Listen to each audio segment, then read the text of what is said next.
জাপানের রাসবিহারীর স্মৃতিতে অভিষেক, বাঙালি আবেগে উছলে উঠল তৃণমূল।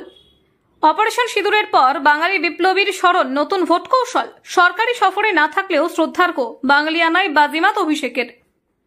জাপান সফরে গিয়ে বাঙালির আবেগে কৌশলী স্পর্শ অভিষেক বন্দ্যোপাধ্যায়ের। ভারতের অপারেশন সিঁদুর প্রসঙ্গে আন্তর্জাতিক মহলের সামনে বক্তব্য রাখার পাশাপাশি তিনি সময় বের করে টোকিওতে শ্রদ্ধা জানালেন বিপ্লবী রাসবিহারী বসুর স্মৃতিসৌধে।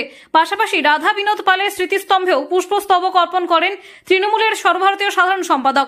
তৃণমূল নেতারা বলছেন, সরকারি কর্মসূচিতে না থেকেও বাংলার ইতিহাস ও বিপ্লবীদের প্রতি অভিষেকের এই শ্রদ্ধার্ঘ এক নতুন বার্তা দিচ্ছে বাঙালিয়ানায় তৃণমূলের রাজনৈতিক মেরুদণ্ড।